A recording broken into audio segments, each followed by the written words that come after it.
my dear audience and friends and followers and lovers of astrology. I am Satsangad, an astrologer, and I am here to talk today about the new moon in Gemini coming up on May 22nd, which is a Friday. Um, it's here in Central Texas is at around noon, 12:38.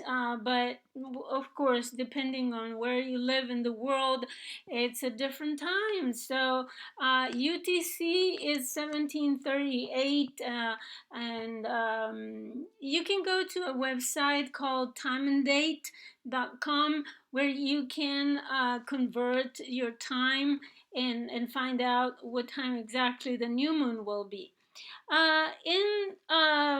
It is important to know about when it's happening because you will want to avoid starting things right at the moment of the new moon, even a couple of days before or a couple of days after.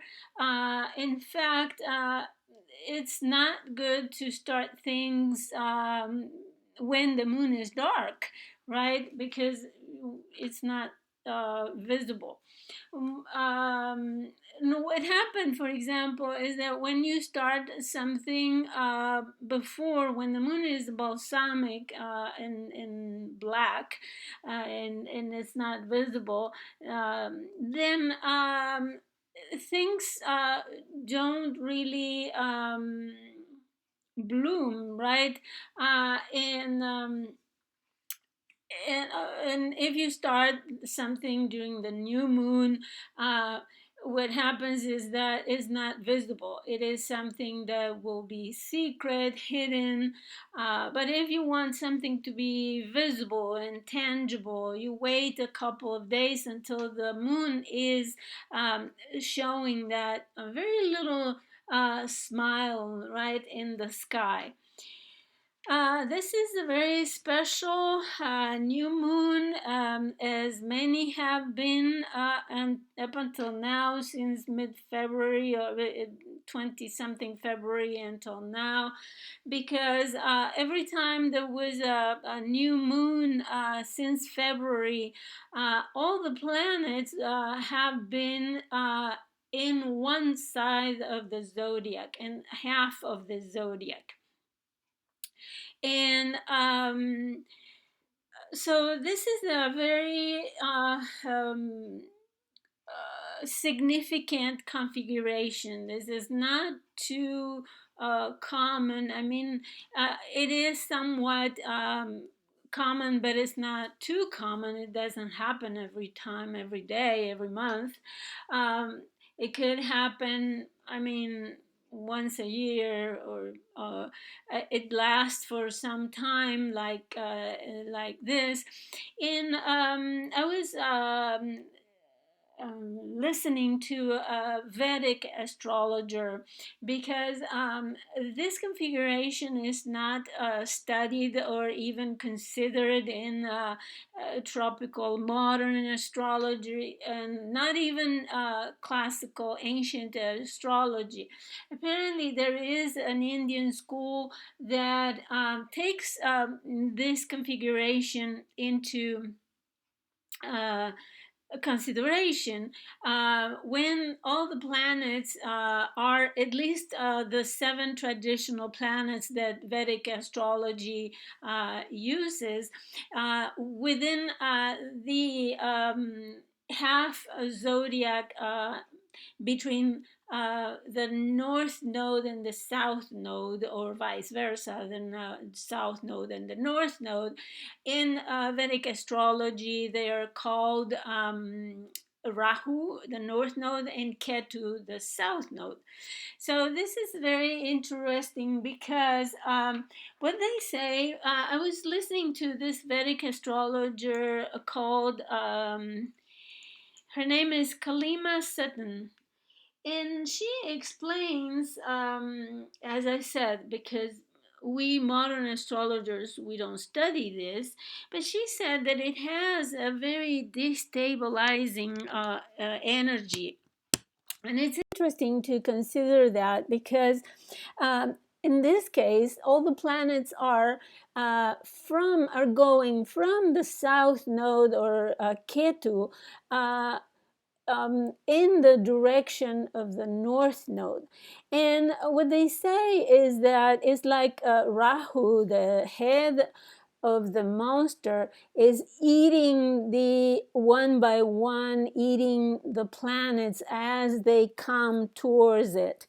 And this is a very karmic configuration, and it's very important to take into account that it destabilizes the mind, right? Because the nodes are the nodes of the moon, which is associated with our psychic and the mind. So it's very unsettling. The configuration is very unsettling for the mind. And if you notice, of course, the moon escapes for about half of the month escapes this configuration. So, but is alone on the other side of the zodiac. So it is not a very positive configuration. And we have been under this, as I said, since the month of February. So when the moon is out, right, out of this half of the zodiac, we feel, the mind feels disconnected, she says. It is under this influence, karmic influence, and we need to be patient with ourselves, because there is also this sense of anxiety and stress, that things are unbalanced, and we may feel this sense of rejection, she says, feeling that we're not good enough, as something is wrong with us. And this is caused when the moon comes back into the half where all the planets are, and it is under all the planets, all the energies are under these karmic forces, which are the north, then the south, and the north node. And she explains that, for example, if you do things in secret, and if you, for example, do things that might be controversial, especially for politics and politicians, it says that the politics become very complex, and politicians may create laws that are very controversial, and they provoke division in the population, and antagonism, and very angry reactions. What else? So we need to be patient in our personal life, because we have this need of grounding, and to because what it means is that all these planets, all the energies are like wrapped up in this monster, which is a snake. Is like having the meaning. She said the meaning is the snake of time, right? Because karma is the actions, the results, or the conditionings that we accumulate in the Ketu, or the south node, from the past, or in past lives, and then going to the future, or the present life. And it's the snake of time is wrapped all around you. It's symbolic, obviously, figuratively, but it is like karma is the karma forces have a great, very big influence at these times when all the planets are on one side of the nodal axis. So it seems like the planets are not really free and using their whole potential, energy potential, and it may manifest as blockages of energy. So all those planets are blocked in between the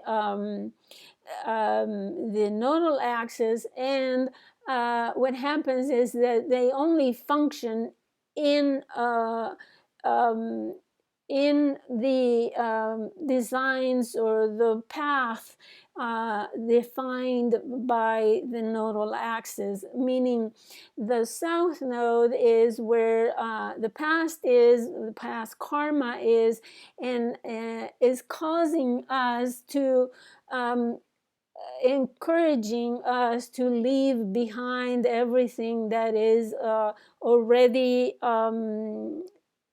decayed, that we don't need anymore, obsolete, things that, depending on the house where Capricorn is, or in this case, Sagittarius is for you, right?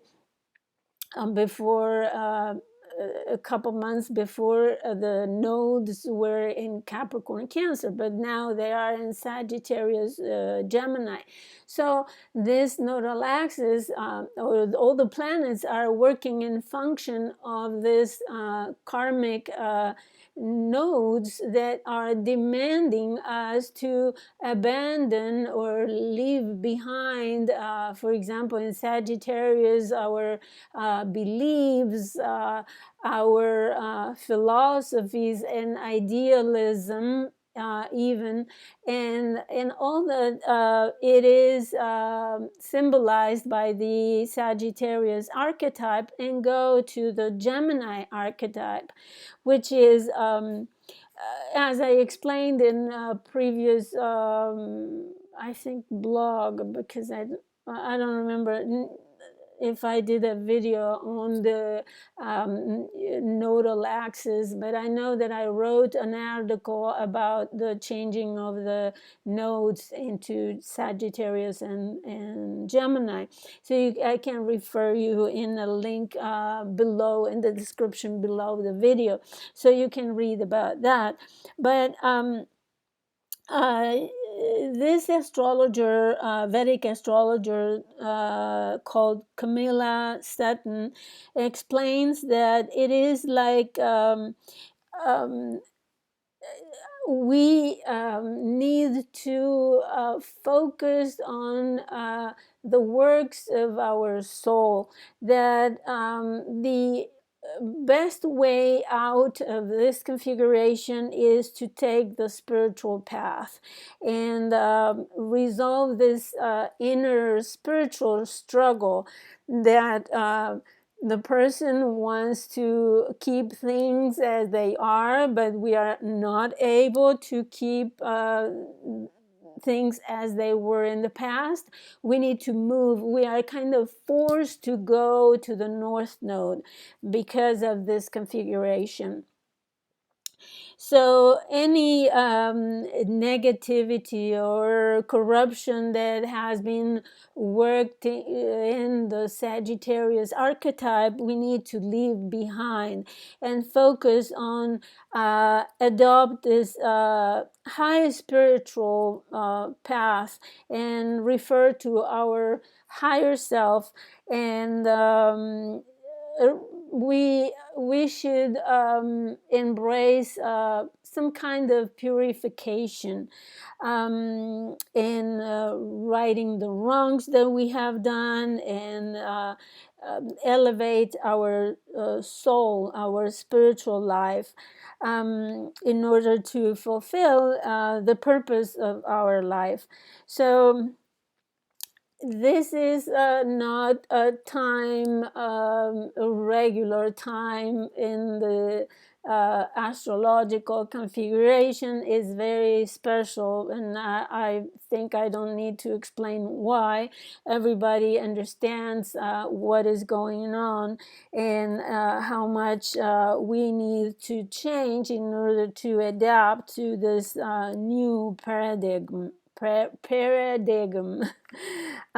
So, but in general, this configuration affects everybody, in the way that we need to get out of this darkness, and this frustration that we feel, and look for the light, and leave behind this inner anger and despair that we feel, and the troubles that we feel inside, very deep in our souls, and look for restructuring, or embracing a new energy. Okay. The strongest bite, she explains, is the bite of Rahu in Gemini. Well, for the Vedic astrology, the nodes are not in Gemini; they are in Taurus, I think. Well, I'm not sure. I'm not specialist in Vedic astrology. I just refer to this. This configuration is called Kal Sarpa Yoga, and only Vedic Indian astrology uses this kind of configuration and explains what it means. So that's why I am quoting this astrologer. But here I have my own interpretation from now on about this new moon in Gemini. So there is a lot of air in this chart. The new moon trines Saturn in Aquarius, and this is a very important, significant trine that is very supportive. But so far we had been in a lot of earth energy, and it's not until now that we started having some air energy, some social energy, some intellectual energy, and where the mind is more active, and also the social connections are more abundant, right? Obviously, when this reclusion or seclusion started, we started to being more social online, obviously. And this is what the North Node in Gemini is marking, that we are going through a period where social life will be more prominent, especially in the immediate environment. Our connections with friends, local friends, relatives that are close to us, family, obviously, and people that we see every day. I mean, the store, the gas station, and people that we meet online. So all that will continue for approximately a year and a half, while the North Node is in Gemini. So the new moon in Gemini, supported by Saturn, it is starting something new in the area of social activity, and especially locally, as I said, in the immediate environment, it will be very important for starting now for the whole month. That will define the whole moon cycle. But also it will have the culmination when in 6 months, when we have the full moon in Gemini. Um, and this energy can allow us to start something new, but that will take effort.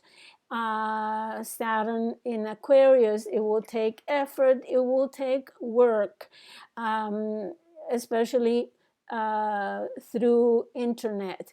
It's a good time, for example, to start marketing online, to start a small business online, and it will be very well supported and long lasting. So things like creating a website, which takes some time, obviously, and work, creating and offering, for example, courses, teaching, right? Gemini is teaching, and establishing relationships with friends, connections, making connections, probably new connections with people. And this, if you do it this month, those friends may last for a long time. So this is one of the advantages, that if you, for example, get new clients for your small business, they will be good clients. They will be clients that you keep for the long run, and they will be serious, because Saturn is serious business.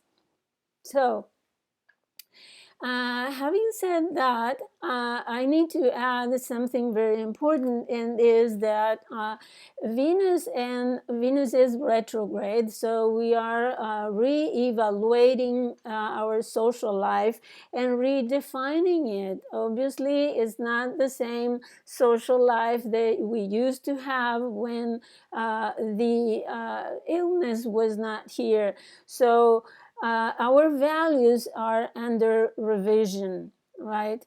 And it's very connected to Taurus and Libra, right? Venus rules relationships, artistic expressions, and the harmony in social life. And Uranus is in the Venus ruled Taurus. So Uranus is removing all the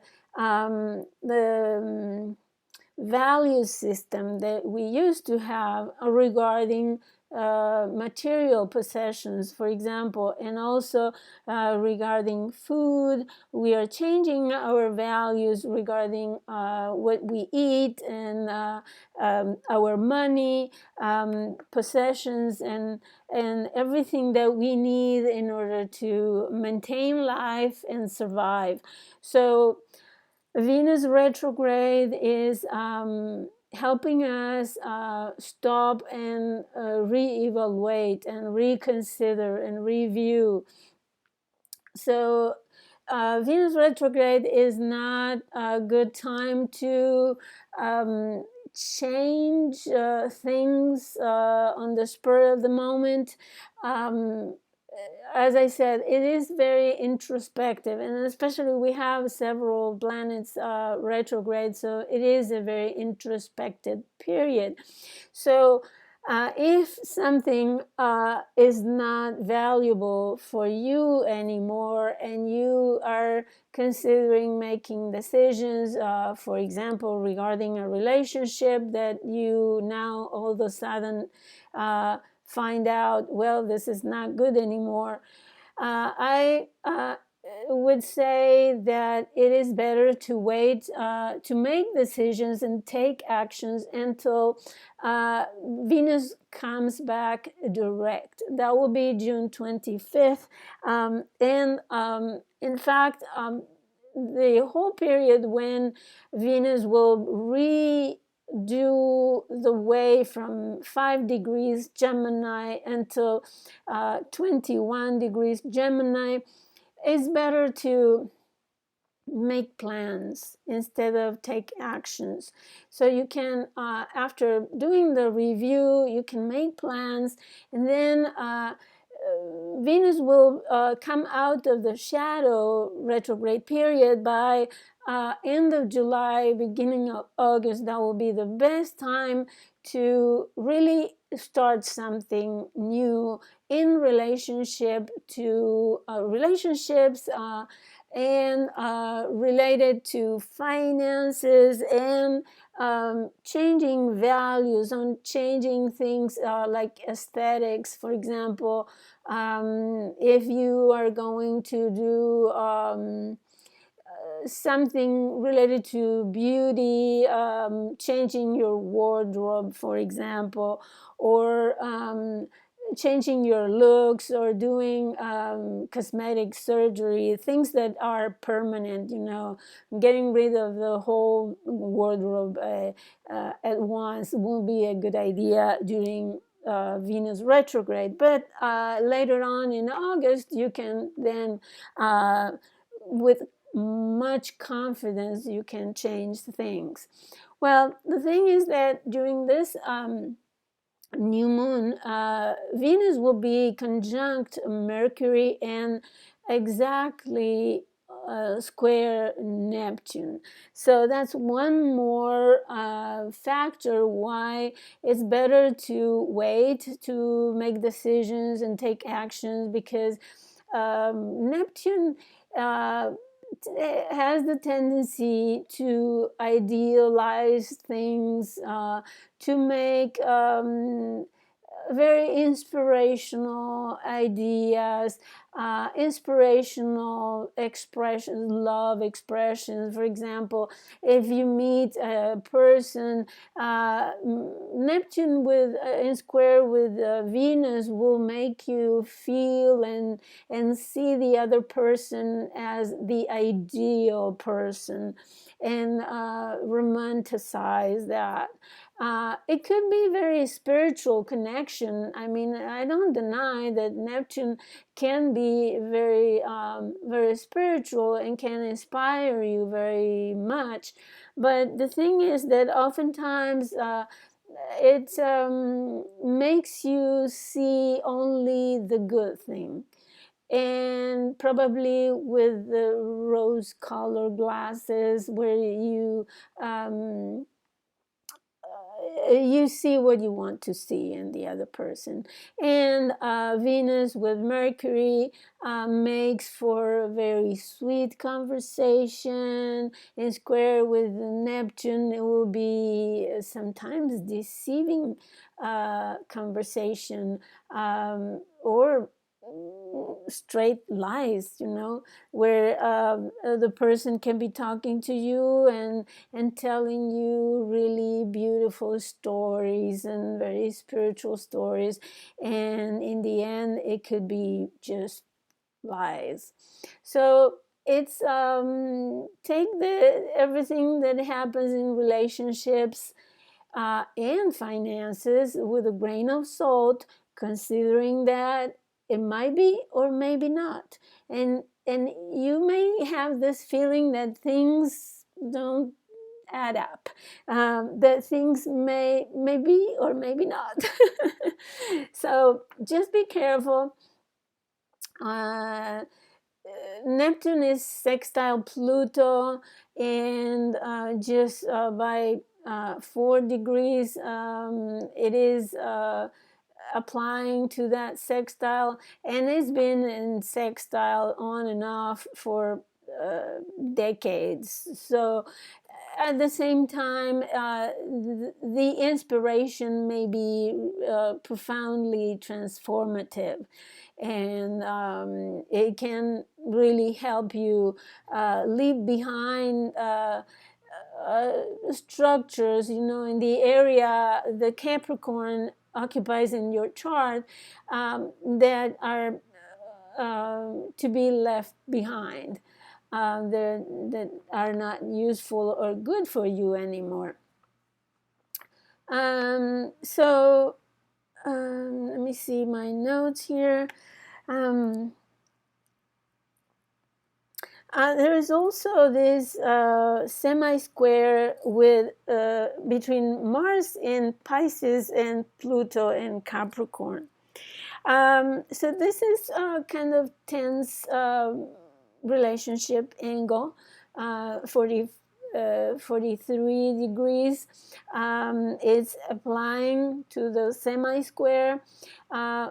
First of all, Mars in Pisces is a very spiritual activity. I'd say Mars in Pisces will inspire you to do, for example, charity work, or service, selfless service, where you have to physically work, like, for example, working in a food bank or things like that, carrying things physically, And also, Mars in Pisces, we have the inclination to practice some spiritual or religious activity. But as I said, physically, for example, do meditation where you use your body, for example, a kind of meditation that does breathing, for example, breathing techniques, or Qigong, or Tai Chi, yoga, and spiritual practices that take effort, physical effort, which is very good if you use it that way. On the other hand, negatively, it could be passive aggression. It could be attacks and anger and aggressive energies that really you can't tell where they come from, hidden. For example, attacks through that you can't see. I don't have an example at the moment, but for example, aggression that is undercover, right? And in semi-square with Pluto, this talks about second house, that would be second house from Pluto, right? Issues. So our actions are driven by the need to recover the ability to earn money, right? So in as we see in the reactivation of the economy, we are encouraged to go to work because the economy is collapsing.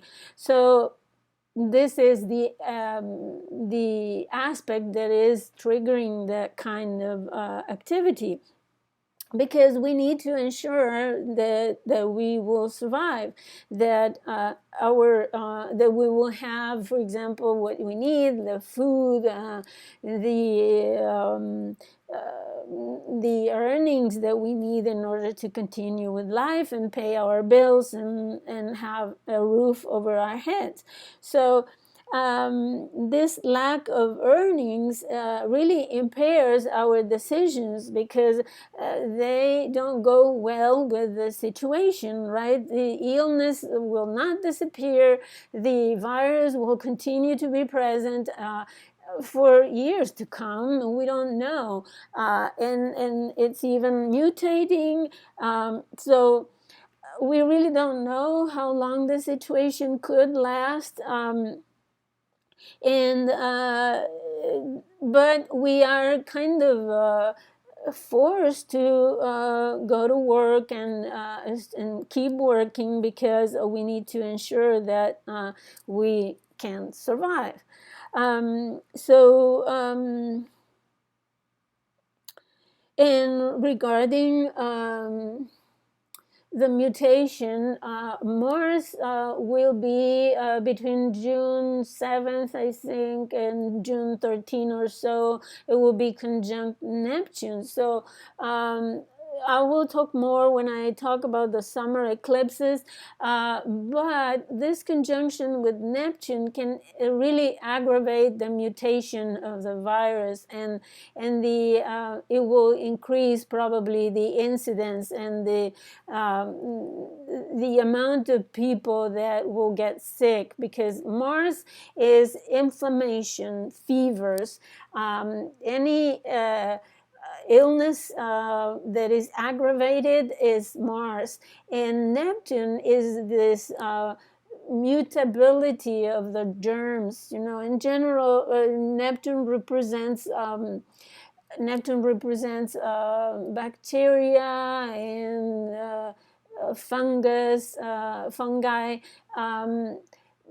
but in general, germs, anything that is invisible enemies, it is represented by Neptune, even if it is a virus, which is more associated with, because of the genetic component, and is not a live being, is not it's not a being, is just kind of well, we know that it is DNA recovered with protein, which makes it more chemical, if you like, component. It has some kind of dynamic, right? But it's not a thing that is alive. So it's more, because of the genetic component, is more associated with Pluto.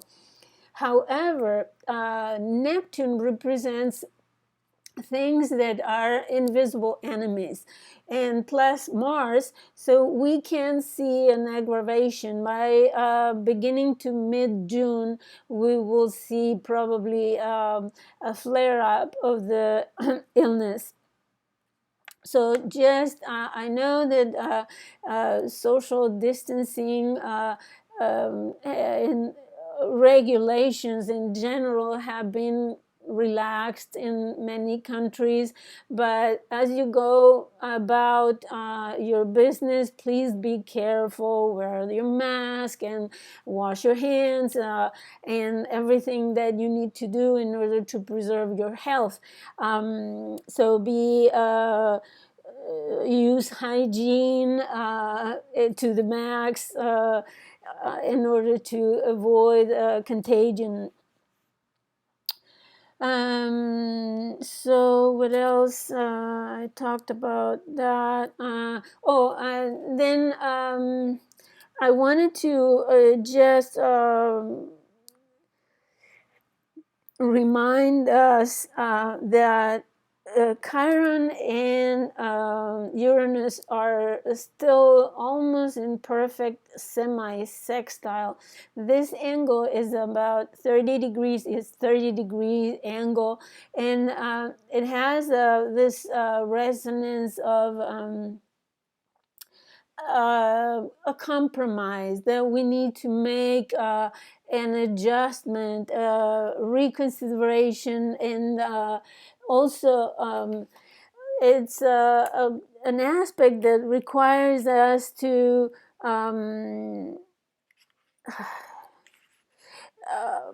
do a reevaluation, a modification of something. In this case, is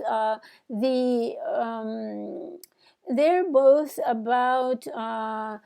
They're moving about the same speed. That's why the semi-sextile is kept in place on and off a little bit, because obviously Chiron has a 51-year orbit, whereas Uranus has an 84-year orbit. So Chiron is slower and is catching up to Uranus slowly. but what happens here is that uh, I think, and this is the core, as Chiron represents the key to this chart. And why I say that is because Chiron um, is our, in Aries, is the vulnerability of our human condition, right? Aries is the birth, the baby, who we are, our identity, how we initiate life, and how we came to be alive in this world. And obviously, we come naked. We come as a baby that needs to be taken care of, very vulnerable. So, this is our human condition in nature. And with Uranus in Taurus is showing us that we haven't respected the ecology in nature, the harmony between everything that is alive. And we need to reconsider this because there is a lack of moderation in our use of the resources. And this is a struggle between Chiron and Uranus, is a struggle between indulgence in resources and food and all the material resources of the earth, and our abstinence, right? Because right now we are unable to use the energies and the resources of the world as we please. And we will see, and probably in next year, in the following year, for a couple of years, we will have a hard time having all the resources that we used to have, even though many of those resources were not really essential for our survival. But now, with Uranus and Taurus, we are re-evaluating what is that we are valuing, what is it that is essential for our survival, what is it that is absolutely necessary and we may not have in order to survive, in order to not being vulnerable and being attacked by viruses or by any illness or by anything that can really put humanity at risk. So this is this semi-sextile between Chiron and Uranus. For me, it is the key to this chart, and that's why, because we are just adjusting. We are feeling frustrated because we have abused our Earth to the point that we are risking our human existence. We are we're we are now at the point where we need to sacrifice our very existence in order to rebalance nature. I mean, with the times that we have been in seclusion, we have seen how nature is rebouncing, right? So it means that we were we were behaving as the worst virus on this planet, and we need to change, otherwise we'll be extinct in the next 20 years. So in the period of the 20 years that are coming, so there is a need to change our behavior and how we present ourselves in nature, what we do with it. The other day I was watching news, and seeing that people throw the gloves that they are using or the masks that they don't use anymore, and they just throw them wherever they are in nature, in the street, and except in the trash can. I mean, Are we going to continue to live this way and think and convince ourselves that we can survive this way?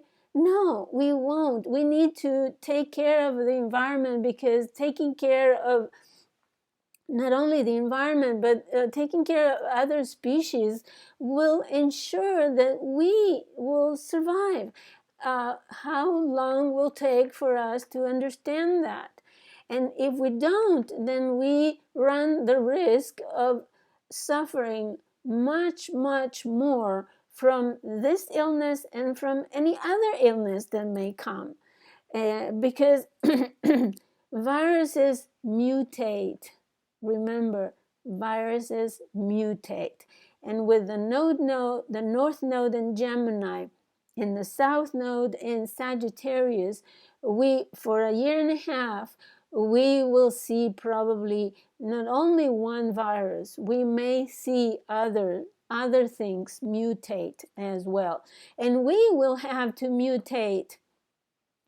Our DNAs will have to mutate in order to adapt to the new pool of germs that are present in the environment. So with this, I didn't plan to give you a morality speech, but it is required for us to understand that if we don't change our ways, nothing will change. And things will get, nothing positive will come out of this. We will continue the same downhill way that we have been for so long. So with this, I would like you to encourage you to go within, to use the what is left from the seclusion or from the regulations, to use them to go inside and meditate on this and see the importance of not only the human race. We think we are the most important species on the planet.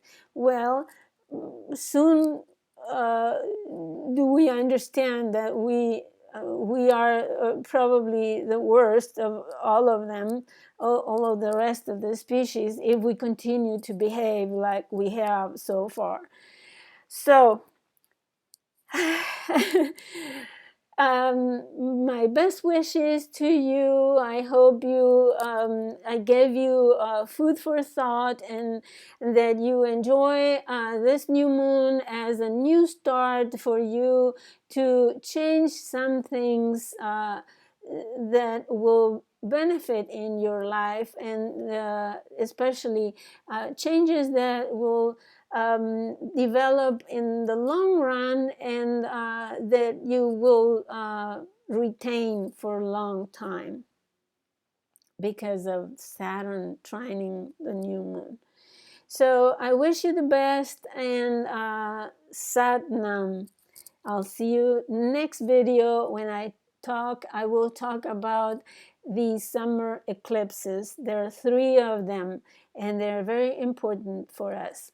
So I hope you leave a comment, you like my video, you can share it in social media, and I wish you the best. Sat Nam, many blessings to you and yours. Thank you for watching and listening.